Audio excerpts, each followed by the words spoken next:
제사상 위에 시어머니가 앉아 계셨습니다. 하지만 그분은 3년 전에 돌아가셨지요.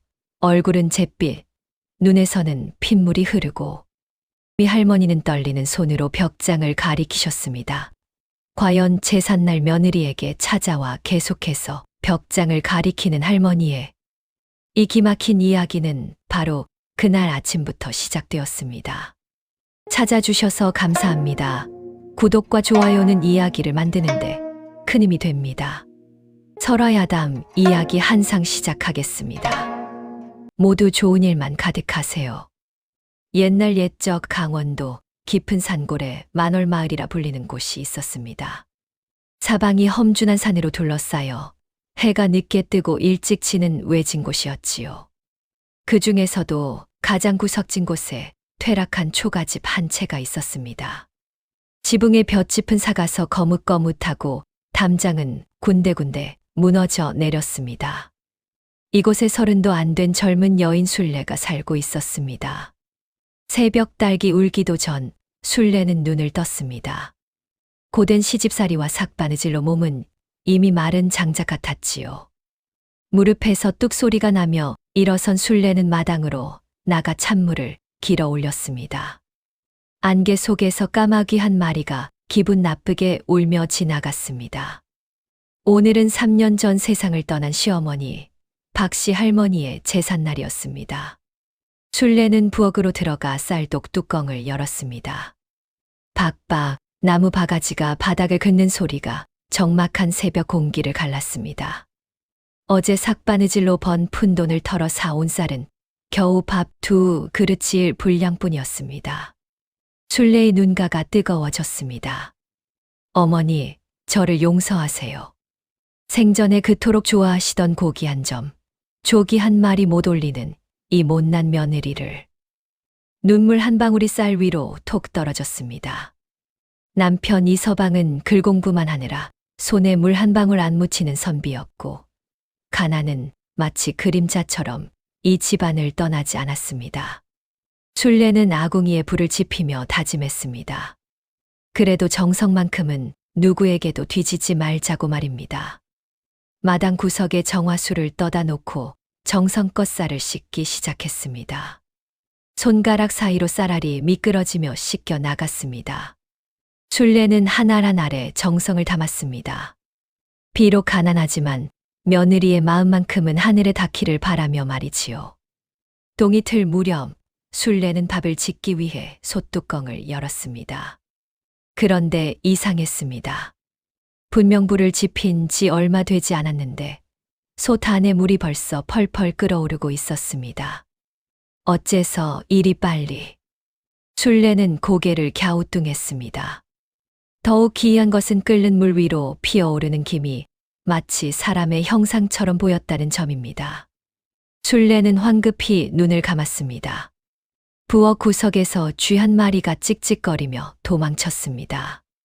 그런데 그 쥐가 달아나는 방향이 하필 안방 벽장 쪽이었습니다. 시어머니가 생전에 며느리들도 함부로 열지 못하게 하던 바로 그 벽장 말입니다. 순례는 문득 등골이 서늘해지는 것을 느꼈습니다. 왜인지 모르게 오늘 제사는 예사롭지 않을 것 같은 예감이 들었습니다. 마당에서 또다시 까마귀가 울었습니다. 깍, 깍. 그 울음소리는 마치 누군가 통곡하는 것처럼 처량하게 들렸습니다. 해가 떠오를 무렵 방 안에서 등잔불을 끄는 소리가 들리더니 이서방이 밖으로 나왔습니다. 그는 빳빳하게 풀을 먹인 도포는커녕 여기저기 기운 옷을 입고 있었지만 양반의 채통만큼은 버리지 못한 사람이었습니다.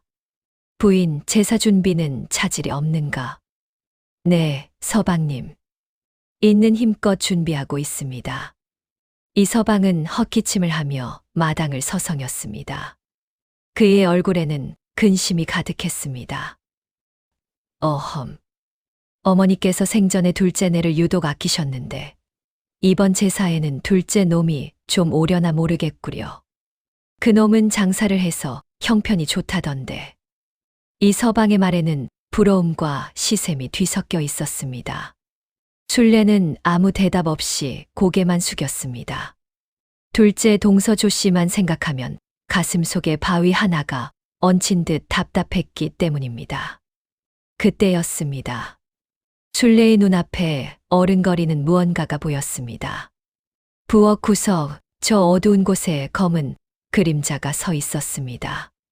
사람 형상 같기도 하고 아닌 것 같기도 한 그 무엇이었습니다. 순례는 황급히 눈을 질끈 감았습니다. 그녀에게는 평생을 숨겨온 천기가 있었습니다. 남들이 보지 못하는 것, 즉 죽은 자의 혼을 보는 눈을 타고났던 것입니다. 어릴 적 외할머니는 그녀의 손을 꼭 잡고 신신당부했습니다. 순례야, 내 눈에 무엇이 보이든 절대 입 밖으로 내지 마라. 귀신을 보는 여자는 집안을 망하게 한다는 소리를 듣거나 무당으로 몰려 쫓겨나기 십상이다. 그 후로 순례는 헛것이 보여도 눈을 감았고 귀신이 말을 걸어도 못 들은 척했습니다. 하지만 오늘따라 새벽부터 부엌 구석에서 그 검은 그림자가 자꾸만 왔다 갔다 하는 것이 무언가 심상치 않은 일이 벌어질 것만 같았습니다. 순례는 밥을 다 지은 후 제사상을 차리기 시작했습니다. 북어 한 마리, 나물 몇 접시, 그리고 정성껏 지은 흰 쌀밥 한 그릇. 초라하기 짝이 없는 상차림이었습니다. 이것밖에 못 드려서 죄송합니다, 어머니. 순례는 제사상 앞에 무릎을 꿇고 두 손을 모았습니다. 그리고 마음속으로 간절히 빌었습니다. 비록 가난하여 좋은 음식은 못 올리지만 며느리의 이 정성만은 받아주시기를 말입니다. 그때 문득 순례는 깨달았습니다. 시어머니께서 생전에 무엇을 가장 원하셨는지를 말이지요. 할머니는 사내 진미보다도 며느리의 진심 어린 정성을 더 귀하게 여기신 분이었습니다. 어머니, 오늘 제사에 무슨 일이 있어도 순례는 꿋꿋이 견디겠습니다. 어머니를 위해서라면 무엇이든 하겠습니다. 순례는 제사상 앞에서 조용히 다짐했습니다. 설령 둘째 동서 조 씨가 와서 비웃더라도 남편이 자신을 의심하더라도 이 마음만큼은 변치 않겠다고 말입니다. 바로 그때였습니다. 대문 밖에서 요란한 소리가 들려왔습니다. 가마 소리, 하인들의 발걸음 소리, 그리고 날카로운 여인의 목소리가 뒤섞여 들렸습니다. 둘째 동서 조 씨가 왔습니다. 아니, 여기가 아직도 이 모양이야? 오빠, 나왔어요. 화려한 비단 옷을 입은 여인이 가마에서 내렸습니다. 바로 둘째 동서 조 씨였습니다. 그녀의 치맛자락은 고급 비단으로 술을 놓았고 머리에는 값비싼 비녀가 반짝였습니다. 조 씨 뒤로는 하인 둘이 커다란 보따리를 들고 따라왔습니다. 그녀는 대문을 들어서자마자 코를 찡그렸습니다. 어머, 이 쾌쾌한 냄새는 뭐예요? 형님, 집 청소는 하고 사세요. 순례는 허리를 굽혀 인사했습니다. 동서, 어서 오세요. 먼 길 오시느라 고생하셨습니다. 에이, 형님도. 고생은 무슨. 우리 양반이 사준 가마 타고 편하게 왔는걸요. 조 씨는 건성으로 대답하며 방 안으로 들어갔습니다. 이 서방이 반갑게 맞이했습니다. 동서, 오느라 수고했네. 형님이 보고 싶었는지 일찍 오셨구려. 오빠, 어머니, 제사인데 당연히 와야지요. 그런데 제사 준비는 하신 거예요. 조 씨는 제사상을 힐끗 보더니 큰 소리로 웃었습니다. 아니, 이게 뭐예요? 북어 한 마리에 나물 몇 접시. 설마 이게 전부예요? 순례의 얼굴이 홍당무처럼 붉어졌습니다. 하지만 조 씨의 조롱은 멈추지 않았습니다. 우리 어머니가 생전에 얼마나 고기를 좋아하셨는데 이런 상을 받으시면 저승에서도 한숨 쉬시겠어요. 이 서방이 난처한 표정으로 헛기침을 했습니다. 동서, 우리 형편이 넉넉지 못해서 그러네. 마음만은 정성껏 준비했으니 어머니께서 헤아려 주실 게야. 에이, 오빠도 참. 그래서 제가 준비했죠. 조 씨는 하인들에게 손짓했습니다. 하인들이 보따리를 풀자 기름진 고기 전, 싱싱한 전복, 황금빛 약과가 쏟아져 나왔습니다. 이만하면 어머니께서 흡족하게 드시겠죠. 우리 집 양반이 형님 댁 형편 뻔하다고 이거라도 올리라고 보냈어요. 조 씨는 음식을 상 위에 올리며 생색을 냈습니다. 술래는 입술을 깨물었습니다. 고마운 마음보다는 모욕감이 먼저 밀려왔기 때문입니다. 조 씨는 음식을 다 올린 후 방 안을 둘러보았습니다. 그녀의 눈빛이 무언가를 찾는 듯 했습니다. 그런데 형님, 지난번에 우리 양반이 보낸 백냥은 다 어디다 쓰셨어요? 이 서방의 눈이 번쩍 떠졌습니다. 백냥이라니, 동서, 그게 무슨 소린가? 조 씨는 기다렸다는 듯 손수건으로 입을 가리며 놀란 척했습니다. 어머, 서방님 모르셨어요? 작년 추석에 저희가 사람 시켜서 분명히 전달했는데요.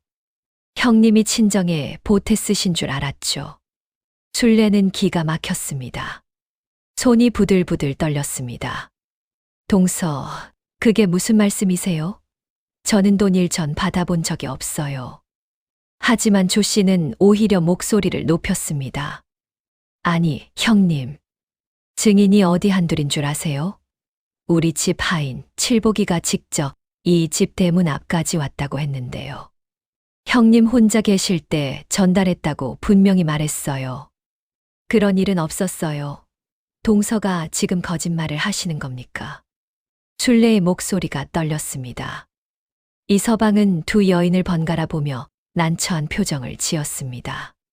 조 씨는 눈물까지 글썽이며 말했습니다. 아이고, 어머니가 불쌍해서 어쩌나. 우리 양반이 형님 댁 형편 어려운 거 안타까워서 보낸 돈을 형님이 이렇게. 오빠, 저는 억울해서 어쩌면 좋아요. 이 서방의 얼굴이 굳어졌습니다. 그는 술래를 바라보았습니다. 그 눈빛에는 의심이 가득했습니다. 부인, 정말 그런 일이 없었소. 서방님, 저를 믿지 못하시겠습니까? 정말 받은 적이 없습니다. 하지만 조 씨는 계속해서 불을 지폈습니다. 형님, 솔직히 말씀하세요. 친정 오빠가 장사 미천 없다고 울상이었다며. 그래서 보태주신 거 아니에요. 그럴 수도 있죠. 친정이 어디 남이에요. 술래는 온몸이 얼어붙는 것 같았습니다. 조 씨가 어떻게 자신의 친정 오빠 이야기까지 아는지 소름이 돋았습니다. 이것은 치밀하게 계획된 거짓말이었습니다. 이 서방은 원래 귀가 얇은 사람이었습니다. 그는 평소 술래가 삭바느질을 하며 돈을 모으는 것을 보고 내심 의심하곤 했지요. 조 씨의 구체적인 액수 언급에 이 서방의 이성이 흔들리기 시작했습니다. 부인. 남편의 차가운 목소리에 술래의 가슴이 철렁 내려앉았습니다. 이 서방은 술래를 매섭게 쳐다보았습니다. 10년 넘게 함께 살아온 아내였지만 지금 이 순간만큼은 낯선 사람처럼 느껴졌습니다. 부인, 내 눈을 똑바로 보고 말하시오. 정말 그런 돈을 받은 적이 없소.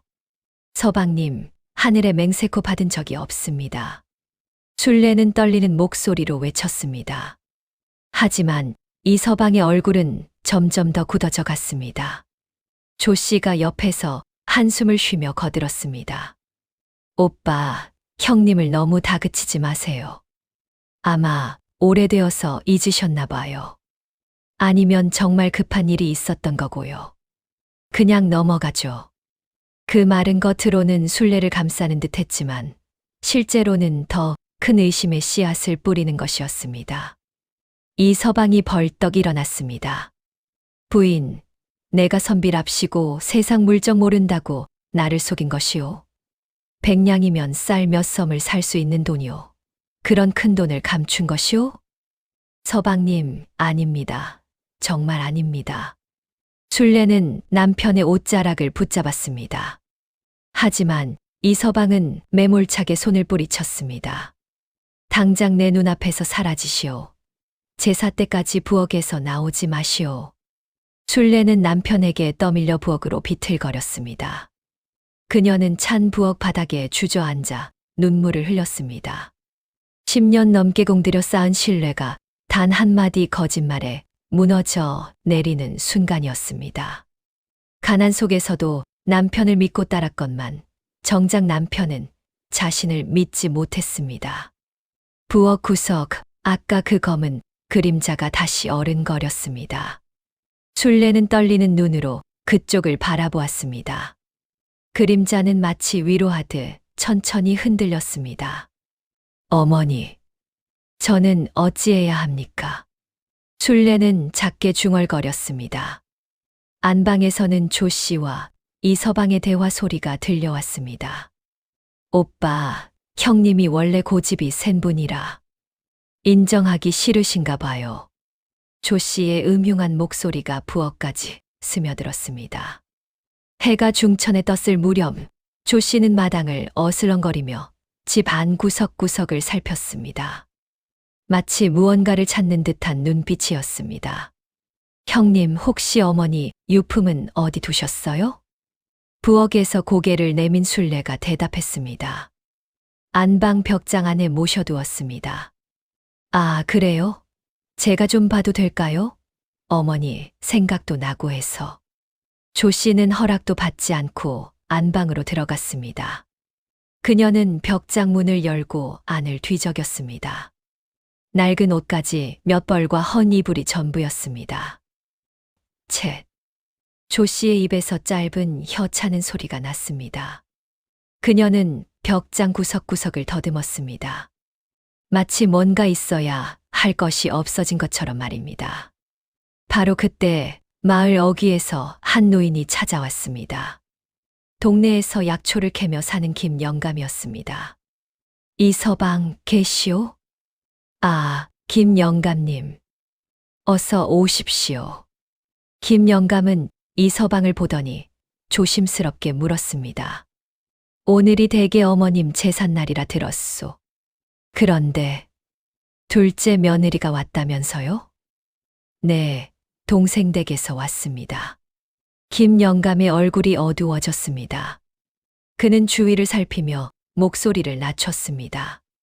이서방, 내 늙은이가 쓸데없는 말을 하는 건지 모르겠지만 3년 전 댁에 어머님께서 돌아가시기 며칠 전이리오. 무슨 일 말씀이십니까? 내가 약초를 캐러 댁 뒷산에 갔다가 이상한 걸 봤소. 둘째 며느리가 골방문을 잠그고 나오는 걸 봤단 말이오. 그때 안에서 힘없이 두드리는 소리가 들렸소만. 이서방의 얼굴이 굳었습니다. 그게 무슨 뜻입니까? 그때는 내 귀가 잘못 들은 줄 알았소. 하지만 그 이틀 후 어머님께서 돌아가셨지 않소. 병으로 돌아가셨다지만 내가 보기엔 영 이상했소. 얼굴이 너무 야위셨고 입술이 파랗게 질려 있었소. 김영감의 말에 이서방은 등골이 서늘해졌습니다. 3년 전 어머니의 임종을 지킨 것은 바로 조 씨였습니다. 당시 자신은 한양의 과거 시험을 보러 갔고 술래는 친정 아버지 병환으로 집을 비운 상태였습니다. 그건 혹시 이서방이 말을 잊지 못하고 있을 때 조 씨가 안방에서 나왔습니다. 어머, 김영감님. 오셨어요? 오빠, 제사 시간이 다 되었는데 준비 안 하세요? 조 씨는 태연한 얼굴로 웃었습니다. 하지만 김영감은 조 씨를 보자 움찔하며 뒷걸음질 쳤습니다. 나는 이만 가보겠소. 김영감은 황급히 돌아섰습니다. 이서방은 그 뒷모습을 멍하니 바라보았습니다. 가슴 속에서 무언가 불길한 의심이 싹 트기 시작했습니다. 해가 서산에 기울고 제사 시각이 다가왔습니다. 이서방은 김영감의 말이 머릿속을 떠나지 않았지만 일단 제사를 지내야 했습니다. 부인, 나오시오. 제사 시간이요. 부엌에서 술래가 나왔습니다. 그녀의 눈은 울어서 빨갛게 부어 있었지만 얼굴은 씻고 옷을 단정히 여몄습니다. 술래는 제사상 앞에 무릎을 꿇었습니다. 조 씨가 가져온 화려한 음식들 사이에 술래가 올린 소박한 밥 한 그릇이 놓여 있었습니다. 어머니, 며느리 순례가 왔습니다. 순례는 두 손을 모으고 조용히 기도했습니다. 남편이 자신을 의심하든 동서가 자신을 모욕하든 이 순간만큼은 오직 시어머니만을 생각했습니다. 어머니, 생전에 며느리를 딸처럼 아껴주셨지요. 제가 시집 와서 서툴 때도 밥을 태웠을 때도 한 번도 나무라지 않으셨습니다. 오히려 제 손을 잡고 괜찮다고 위로해 주셨지요. 순례의 눈에서 눈물이 흘러내렸습니다. 어머니, 순례는 정말 그 돈을 받은 적이 없습니다. 하지만 서방님이 저를 믿지 않으시니 어찌해야 할지 모르겠습니다. 어머니, 제게 길을 알려주세요. 바로 그때였습니다. 제사상 위에 촛불이 갑자기 환하게 타올랐습니다. 바람도 없는데 촛불이 마치 살아있는 듯 흔들렸습니다. 이서방도 그 광경을 보았습니다. 그는 문득 어머니가 생전에 하셨던 말씀이 떠올랐습니다. 얘야, 순례만큼 착한 며느리를 얻은 것이 이 어미의 복이다. 내가 순례를 잘 대접해야 한다. 어머니는 늘 순례를 칭찬하셨습니다. 가난해도 불평하지 않고 고된 일을 마다하지 않는 며느리를 무척 아끼셨지요. 이 서방의 마음이 흔들렸습니다. 정말 순례가 그런 큰 돈을 가로챌 사람일까? 10년 넘게 함께 살면서 단 한 번도 거짓말을 하지 않았던 아내가 조 씨가 옆에서 헛기침을 했습니다. 오빠, 어서 제사 시작하세요. 시간 다 됐어요. 이 서방은 고개를 끄덕이고 향을 피웠습니다. 향 연기가 피어올라 방 안을 채웠습니다. 그 연기 속에서 무언가가 어른거리는 듯 했습니다. 순례는 조용히 절을 올렸습니다. 2번, 4번 정성껏 큰 절을 올렸습니다. 그녀의 마음속에는 오직 시어머니에 대한 그리움과 감사뿐이었습니다. 방 안의 공기가 고요했습니다. 마치 시간이 멈춘 듯 했습니다. 촛불은 여전히 환하게 타오르고 있었고 향 연기는 천천히 천장으로 올라갔습니다. 이것이 폭풍 전야의 고요였습니다. 곧 이어질 충격적인 사건을 아무도 예상하지 못한 채 모두가 제사상 앞에 고요히 앉아 있었습니다. 이 서방이 첫 잔을 올리려던 순간이었습니다. 갑자기 방 안의 온도가 확 떨어졌습니다. 한여름인데도 입김이 날 것처럼 차가웠습니다. 왜 이리 춥지? 조 씨가 팔을 비비며 중얼거렸습니다. 하지만 이 서방은 이상하게도 아무것도 느끼지 못했습니다. 순례는 달랐습니다. 그녀는 천천히 고개를 들었습니다. 그리고 숨이 멎는 듯한 공포를 느꼈습니다. 제사상 상단에 누군가 앉아 계셨습니다. 시어머니 박씨 할머니였습니다. 하지만 그 모습이 너무나 참혹했습니다. 얼굴은 잿빛이고 뺨은 움푹 꺼져 있었습니다. 눈에서는 핏물이 흐르고 있었으며 무엇보다 입가에는 검은 거품이 묻어 있었습니다. 순례는 비명을 삼키며 입을 손으로 막았습니다. 시어머니 귀신은 순례를 물끄러미 바라보았습니다. 할머니는 순례가 올린 하얀 밥그릇을 내려다보았습니다. 그리고 마른 손을 뻗어 그 밥을 만지려 했습니다. 하지만 손이 밥을 관통했습니다. 귀신은 음식을 먹을 수 없었습니다. 할머니의 입에서 신음 같은 소리가 새어 나왔습니다. 배고파. 너무 배고파. 순례는 눈물이 쏟아졌습니다. 시어머니께서 얼마나 굶주리셨으면 저런 모습으로 나타나셨을까요? 시어머니 귀신은 갑자기 옆에 앉은 조 씨를 향해 고개를 돌렸습니다. 할머니의 눈빛이 무섭게 변했습니다. 핏물이 뺨을 타고 주르륵 흘러내렸습니다. 할머니는 조 씨를 향해 손톱을 세웠습니다. 그 손톱은 길고 날카로웠습니다. 마치 조 씨의 목을 찢을 것처럼 말입니다. 조 씨는 갑자기 오한이 들었는지 부들부들 떨었습니다. 왜 이렇게 추워? 아니, 왜 이렇게 소름이 돋지? 조 씨는 자신도 모르게 뒤를 돌아보았습니다. 하지만 아무것도 보이지 않았습니다. 귀신을 볼 수 있는 눈은 순례에게만 있었으니까요. 시어머니 귀신은 천천히 일어났습니다. 그리고 마루 구석에 있는 낡고 육중한 벽장을 손가락으로 가리켰습니다. 저기, 저 안을 열어라. 할머니의 목소리는 바람 소리처럼 희미했습니다. 순례에게만 들리는 목소리였습니다.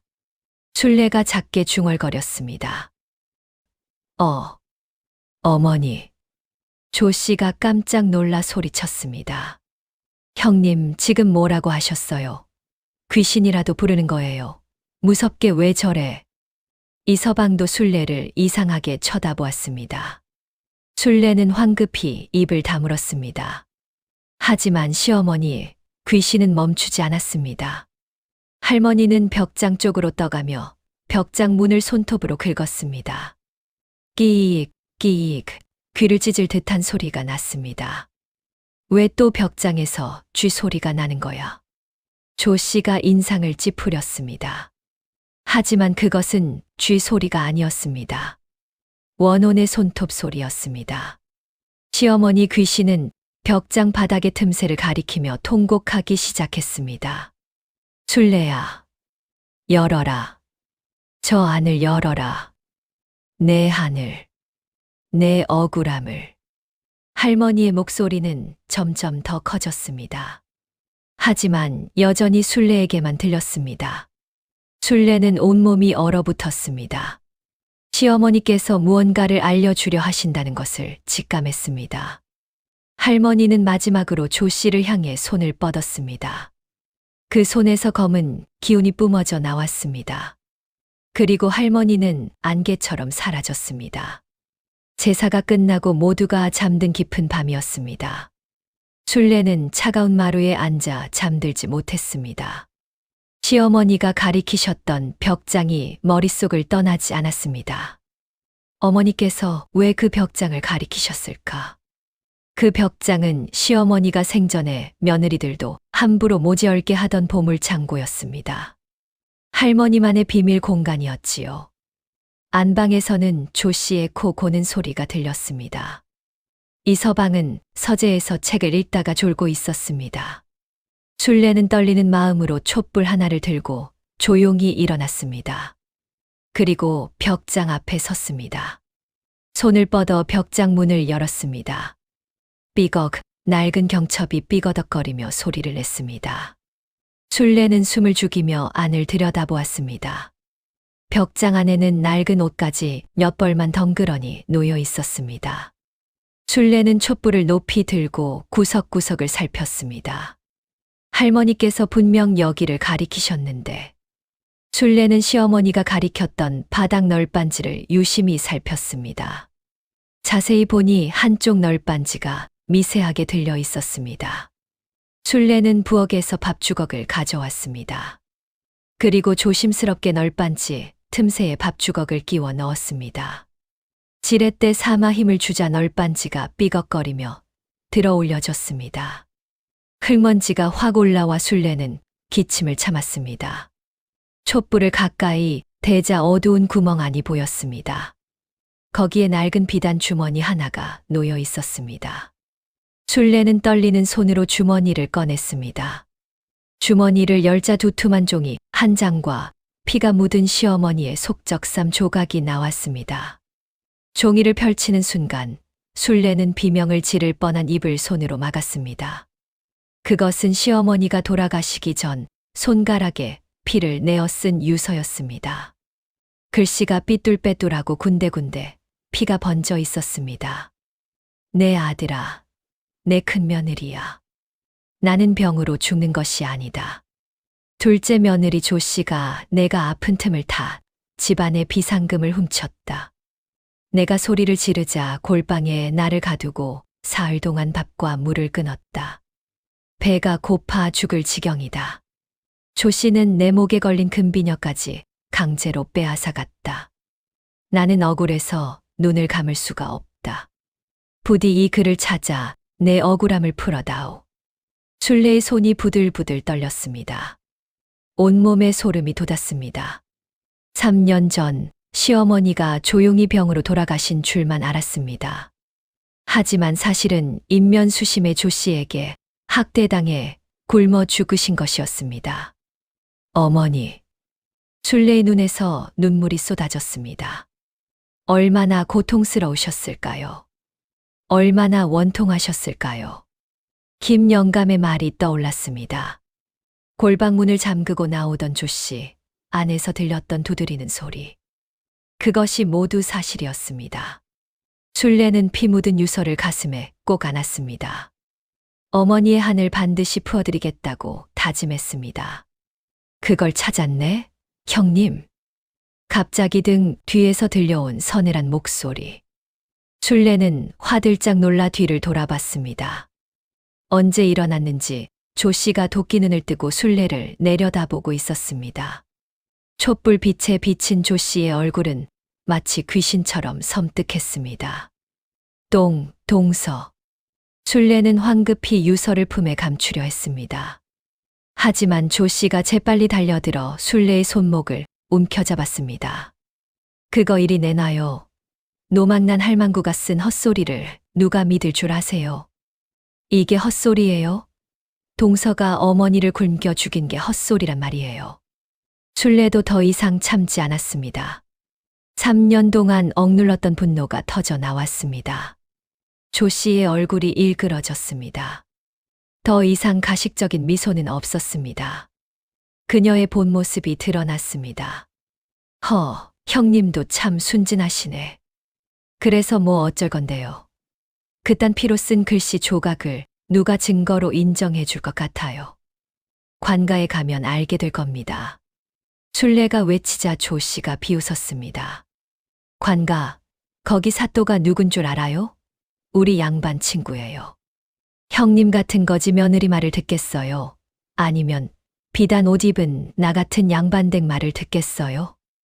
조 씨는 순례의 머리채를 휘어잡았습니다. 당장 내놔요.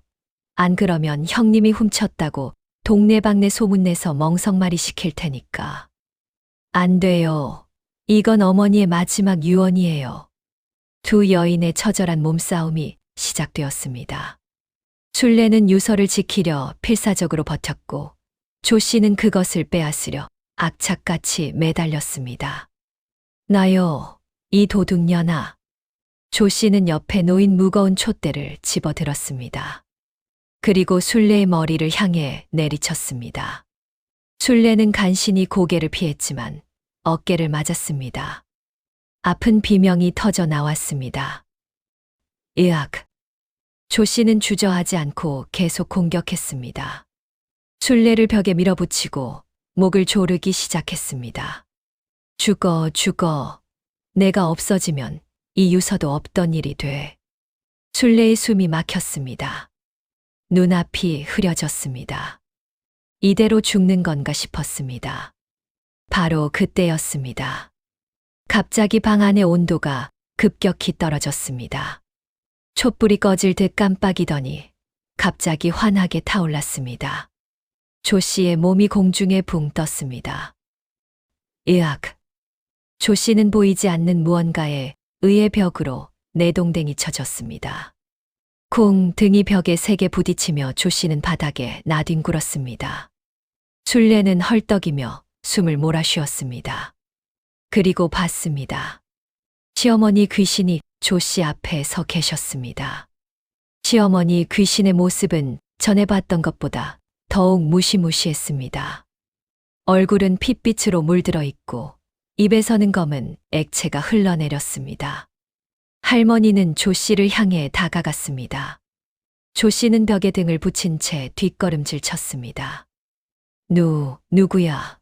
거기 누구야? 조 씨는 귀신을 볼 수 없었지만 분명 무언가 있다는 것을 느꼈습니다.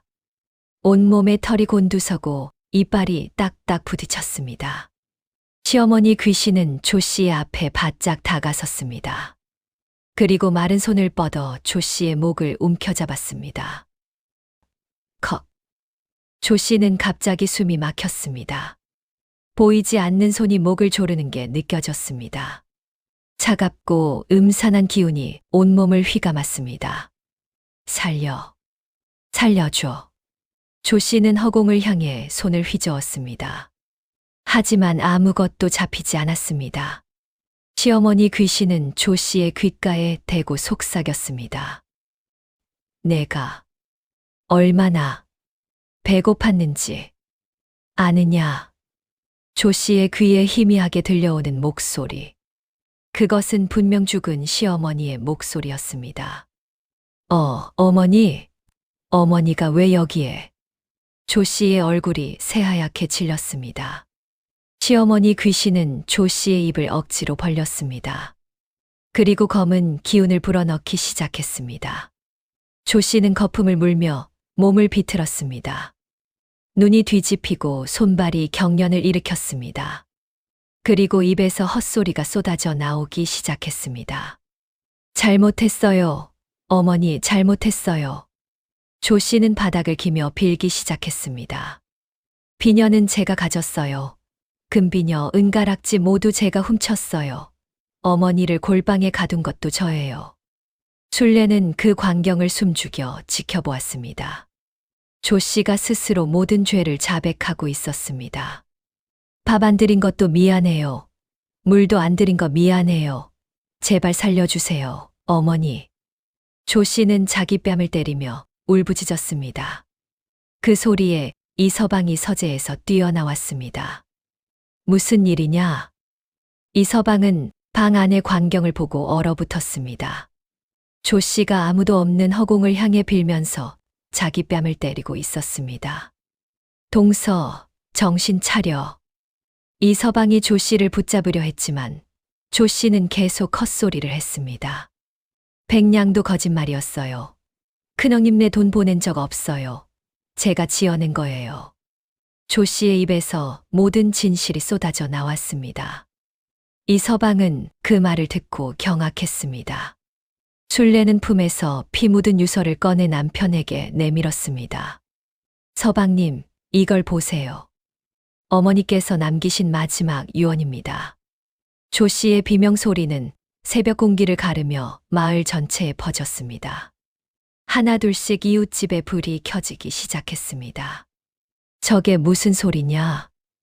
이서방네 집에서 나는 소리 같은디. 마을 사람들이 호토 차림으로 뛰어나왔습니다. 김영감이 제일 먼저 도착했고 고지어 마을 이장과 젊은 총각들이 몰려들었습니다. 이서방, 무슨 일이요? 사람들이 방으로 들어오자 기괴한 광경이 펼쳐졌습니다. 조 씨가 바닥에 엎드려 허공을 향해 절을 하며 울부짖고 있었습니다. 용서해 주세요, 어머니. 다시는 안 그럴게요.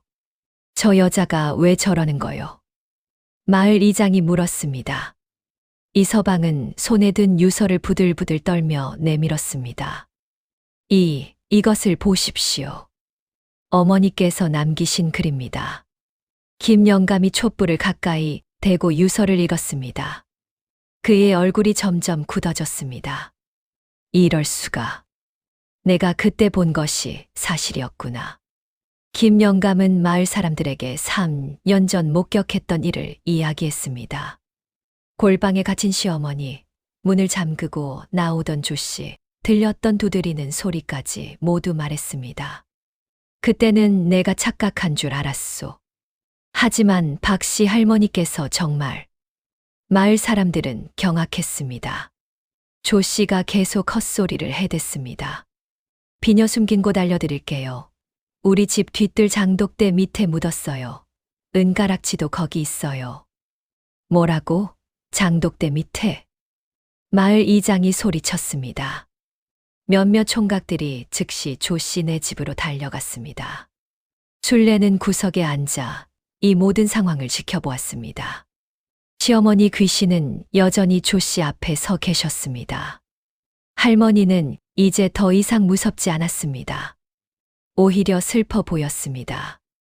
어머니, 얼마나 억울하셨습니까? 순례의 눈에서 눈물이 흘렀습니다. 1시간쯤 지났을까? 조 씨네 집에 갔던 총각들이 돌아왔습니다. 그들의 손에는 흙투성이 보자기가 들려 있었습니다. 이장님, 정말 있었습니다. 장독대 밑에서 나왔습니다. 보자기를 풀작은 비녀, 은가락지, 옥놀이개가 쏟아져 나왔습니다. 모두 박씨 할머니가 생전에 아끼던 것들이었습니다. 저것들은 분명 할머니께서 늘 지니고 계시던 물건들이오. 마을 사람들이 웅성거렸습니다. 그럼 조 씨가 정말 시어머니를 굶겨 죽인 거란 말이오?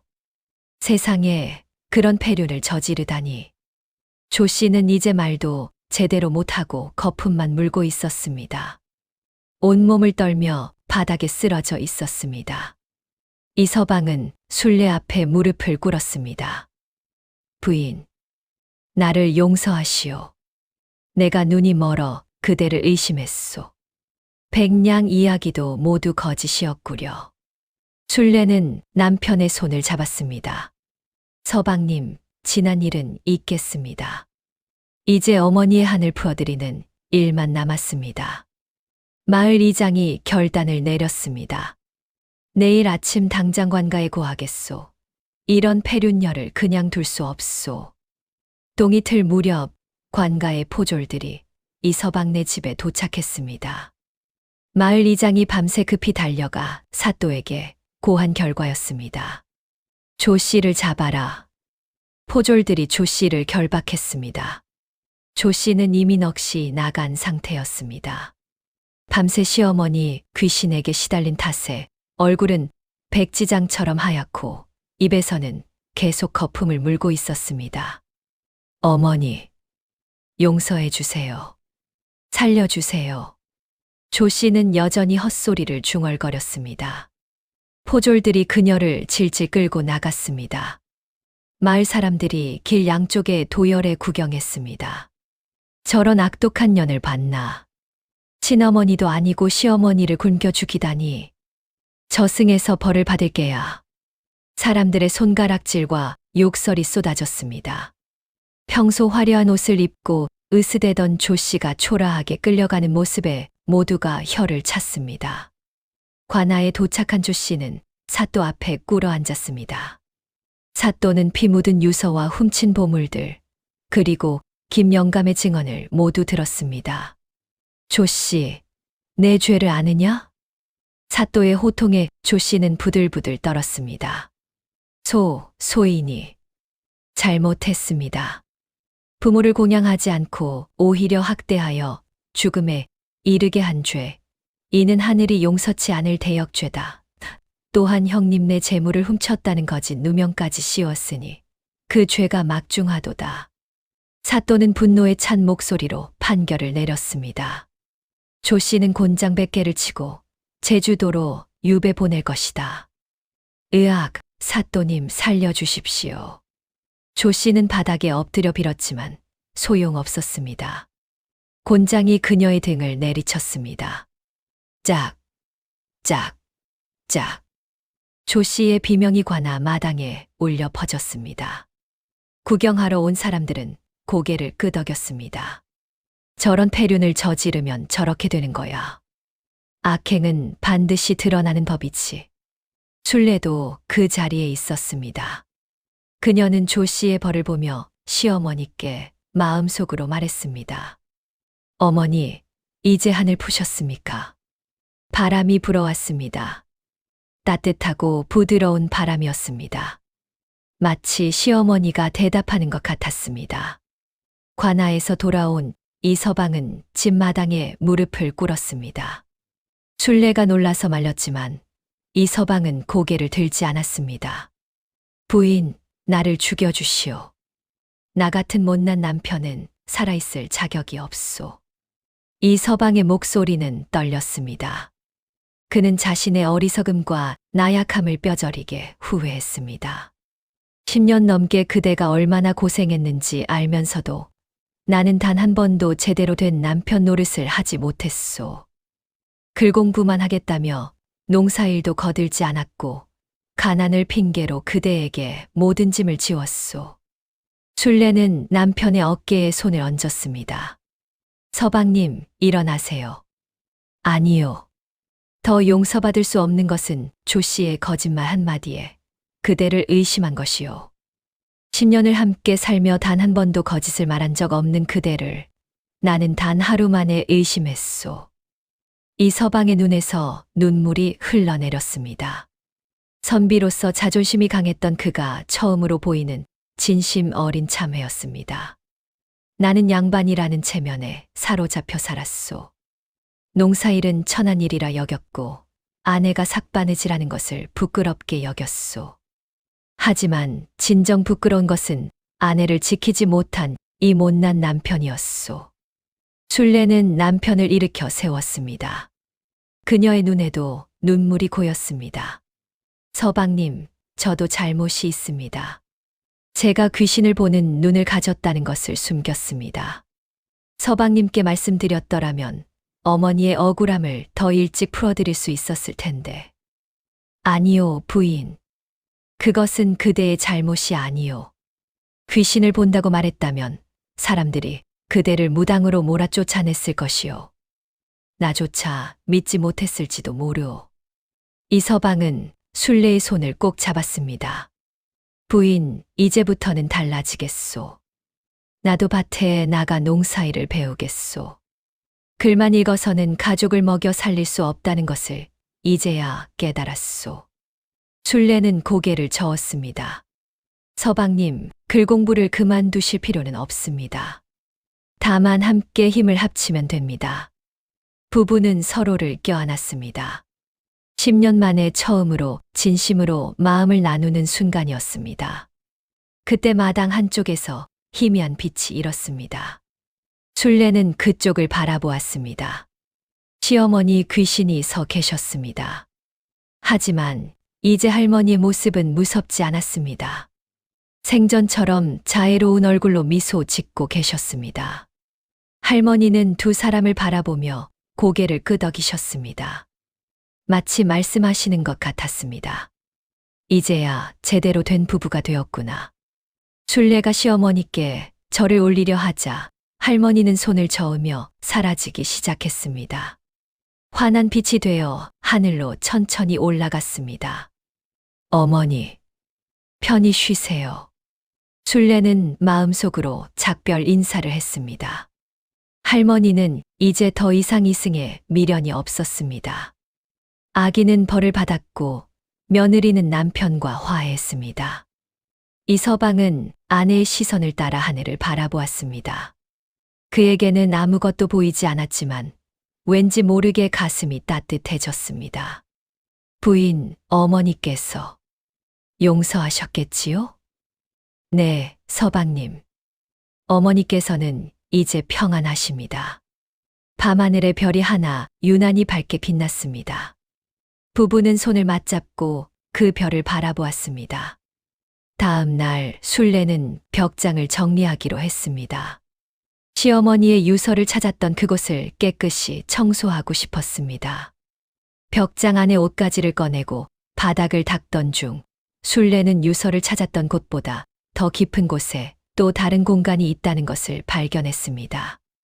벽장 뒤쪽 벽판을 만지다가 살짝 움직이는 부분을 느꼈습니다. 손으로 힘을 주어 밀자 작은 문이 열렸습니다. 그 안에는 작은 나무 상자가 하나 놓여 있었습니다. 순례는 떨리는 손으로 상자를 꺼냈습니다. 상자를 열자 깨끗하게 정리된 엽전 꾸러미가 나왔습니다. 그리고 그 위에 작은 쪽지가 놓여 있었습니다. 이것은 내 착한 며느리 순례의 몫이다. 내가 시집 와서 10년 동안 고생한 것을 내가 다 안다. 남편 뒷바라지 하느라 손이 얼마나 거칠어졌는지, 밤늦게까지 삭바느질하느라 눈이 얼마나 침침해졌는지 말이다. 이것으로 좋은 옷이라도 해 입거라. 내 고운 며느리야. 순례의 눈에서 눈물이 주르륵 흘러내렸습니다. 시어머니는 조 씨에게 재물을 모두 빼앗기실 것을 예상하고 가장 깊은 곳에 며느리를 위한 선물을 숨겨두셨던 것입니다. 어머니, 고맙습니다. 정말 고맙습니다. 순례는 쪽지를 가슴에 꼭 안았습니다. 엽전의 가치보다 더 귀한 것은 시어머니의 마음이었습니다. 이 서방이 다가와 아내의 어깨를 감싸 안았습니다. 어머니께서 그대를 얼마나 아끼셨는지 나도 이제야 깨달았소. 서방님, 이 돈으로 씨앗을 사고 농기구를 장만합시다. 우리 힘으로 다시 시작합시다. 부부는 서로를 바라보며 미소 지었습니다. 그로부터 3년이 흘렀습니다. 술래네 집은 더 이상 퇴락한 초가집이 아니었습니다. 이 서방은 약속대로 글공부를 줄이고 농사일에 전념했습니다. 처음에는 서툴렀지만 술래와 함께 땀 흘려 일하며 진정한 가장이 되었습니다. 시어머니가 남긴 엽전으로 밭을 더 사고 씨앗을 뿌렸습니다. 부부가 정성껏 가꾼 밭에서는 풍성한 곡식이 자라났습니다. 부인, 올해 추수는 작년보다 2배는 될 것 같소. 서방님 덕분입니다. 부부는 서로를 바라보며 웃었습니다. 가난했지만 행복했습니다. 서로를 믿고 의지하는 진정한 부부가 되었기 때문입니다. 마을 사람들은 술래를 존경하게 되었습니다. 술래 마님처럼 효성스러운 며느리가 어디 있겠소. 시어머니의 한을 풀어드린 것도 모자라 남편까지 바른 사람으로 만들지 않았소. 술래의 명성은 이웃 마을까지 퍼져나갔습니다. 며느리들은 술래를 본받으려 했고 시어머니들은 술래처럼 며느리를 아끼려 노력했습니다. 어느 날 술래는 시어머니 산소의 성묘를 갔습니다. 무덤 앞에 꽃을 놓고 절을 올렸습니다. 어머니, 술래가 왔습니다. 서방님과 함께 잘 살고 있습니다. 어머니 덕분입니다. 바람이 불어 나무잎을 흔들었습니다. 술래는 그 바람결에서 시어머니의 따뜻한 손길을 느꼈습니다. 잘 있거라, 내 착한 며느리야. 술래는 평화로운 미소를 지었습니다. 이제 더 이상 귀신이 보이지 않았습니다. 시어머니가 성불하신 후로 술래의 귀환도 사라졌습니다. 어쩌면 그 능력은 억울한 혼을 위로하기 위해 하늘이 준 선물이었는지도 몰랐습니다. 이제 그 임무를 다했으니 평범한 사람으로 돌아간 것입니다. 집으로 돌아오는 길, 술래는 이 서방의 손을 잡았습니다. 서방님, 우리 오래오래 함께 살아요. 그럼요, 부인. 100년 해로합시다. 만월마을 사람들은 이 이야기를 대대손손 전했습니다. 제사상에 앉은 시어머니, 귀신과 착한 며느리의 이야기를 말입니다. 죽은 자는 말이 없다 하지만 억울한 한은 반드시 풀린다는 것을, 악행은 언젠가 드러나고 벌을 받는다는 것을, 그리고 진심과 정성은 하늘도 감동시킨다는 것을 이 이야기는 가르쳐 줍니다. 여러분도 부모님께, 시부모님께 정성을 다하고 계신가요? 작은 것이라도 진심을 담는다면 그 마음은 반드시 전해질 것입니다. 옛말에 이런 말이 있습니다. 하늘은 스스로 돕는 자를 돕는다. 술래처럼 끝까지 정성을 다하고 진실을 지킨다면 하늘이 반드시 길을 열어줄 것입니다.